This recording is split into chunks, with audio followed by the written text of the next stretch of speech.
Ahoj holky, máme tady neděli a to znamená jediné, naše tradiční rande na YouTube. Pokud mě ještě neznáš, já jsem Lucka z kanálu Diety pro duši a vítám tě u dnešního videa.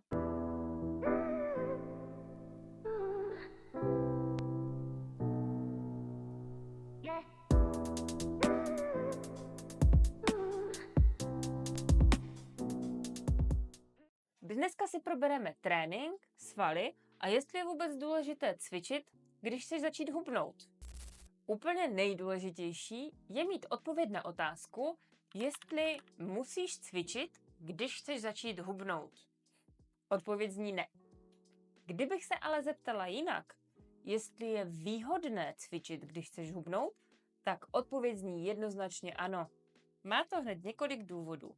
U předchozího videa, kde jsme probírali zpomalený metabolismus, jsem zmiňovala, že cvičení nám navyšuje bazální metabolickou rychlost, což je množství kalorií, které tvé tělo spaluje takzvaně v klidu, když nic prostě neděláš. Svaly jsou metabolicky aktivnější než tuk, což v překladu znamená, že když máš více svalů než tuku a prostě nic neděláš, tak ty svaly spotřebovávají více energie, takže spalují více energii, energie rovná se kalorie.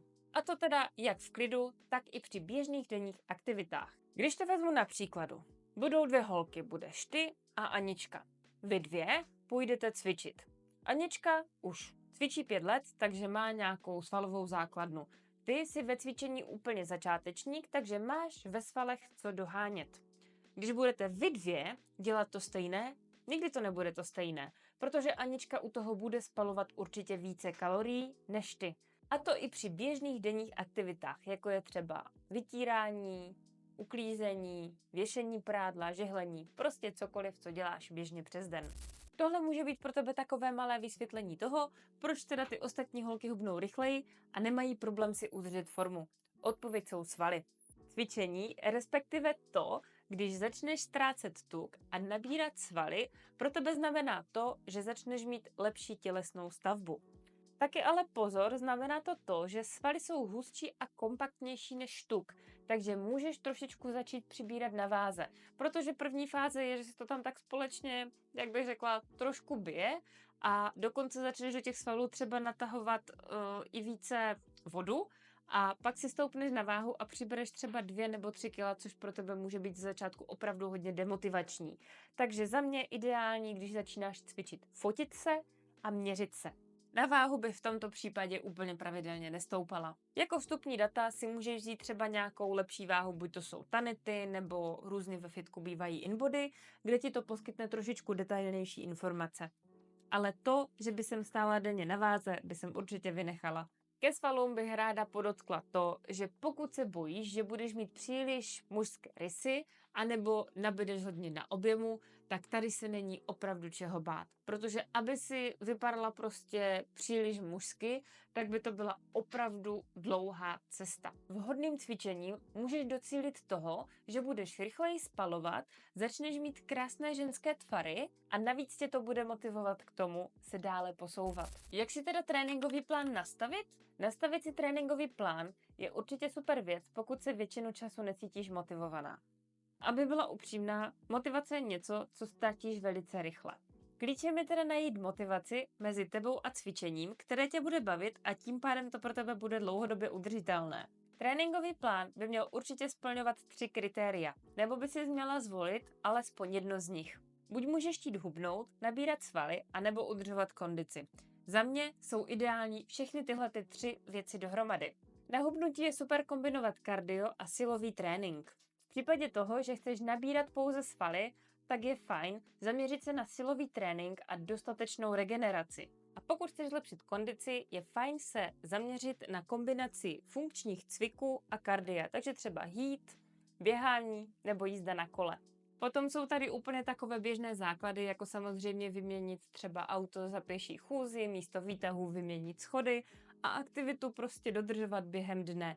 Nejde jenom o tu dobu, kterou strávíš cvičením, ale jde i o to, co přes celý den děláš. Jestli opravdu sedíš celý den na gauči nebo na židli, takže je fajn se prostě během dne, pokud máš sedavé zaměstnání, třeba protáhnout a podobně.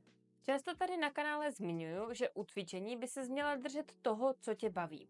Než ale přijdeš na to, co tě baví, tak toho budeš muset určitě trochu vyzkoušet.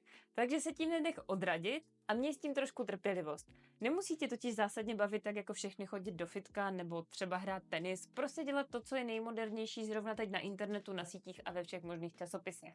Zrovna tebe třeba může zaujmout horolezectví. To si myslím, že jsem ve své nějaké bublině ještě vlastně neviděla a když se na to podívám z pohledu pohybu, tak je vlastně fajn.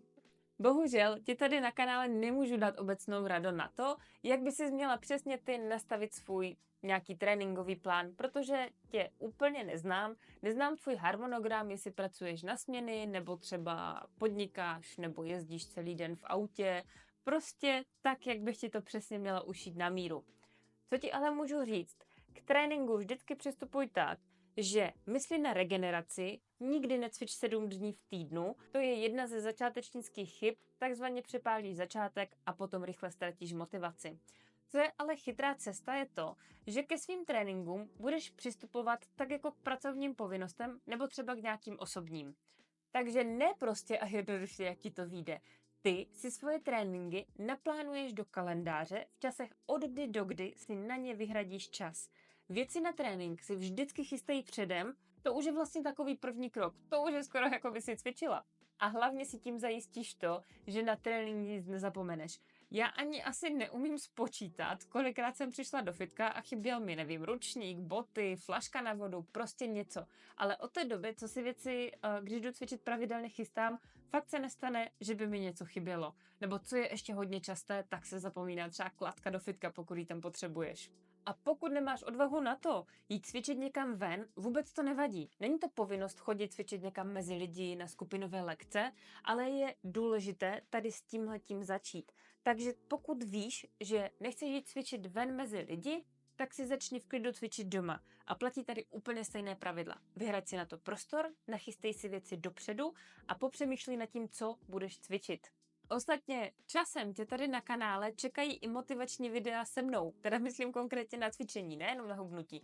No, ale první se musím dát dohromady já a potom tady přijde nějaká řada na tyhle ty videa. Já tady mám ještě poznamený bod 3 a to je bod na motivaci.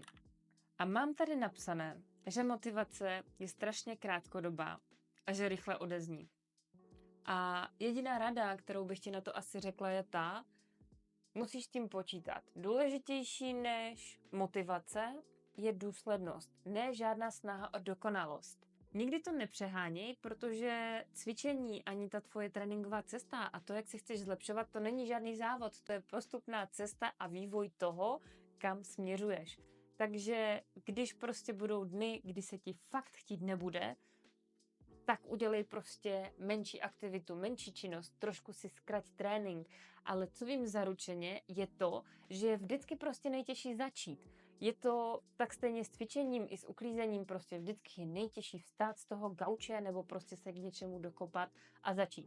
Když už staneš, převleceš se a uděláš si, nevím, 10 dřepů, 10 panáků, nebo si začneš třeba protahovat ruce, krk, nohy, hlavu, tak už jako ten další krok tak těžký není. Takže když se ti fakt nebude chtít, vzpomeň si na to a začni dělat jednu malou věc. A i kdyby to nemělo být cvičení, tak si vzpomeň na to, že existuje nějaký need a udělej teda nějakou jinou aktivitu. Vytři podlahu, běž žehlit, prostě buď v tom dni co nejvíce aktivní.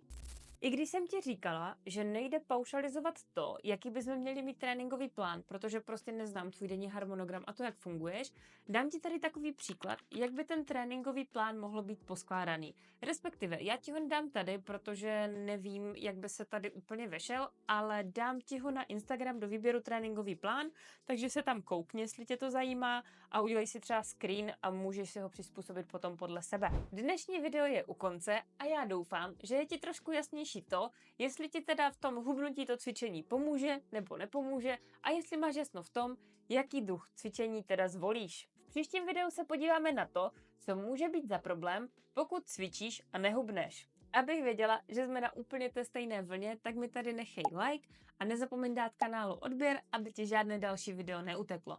Pokud máš jakýkoliv dotaz k tomuhle videu, nebo bys si jednoduše potřebovala poradit k tvojí cestě, neboj se mi napsat tady do komentářů pod video a nebo na můj Instagram. Ráda se s tebou uvidím i na konzultaci nebo v coachingovém programu Diety pro duši, které najdeš na dietaproduši.cz. Budu se teda těšit na příště a dneska ahoj. A to třeba... Do těla přidáš tuk a ztratíš svalovou hmotu. Naopak. Tuk nechceme, tuk chceme pryč.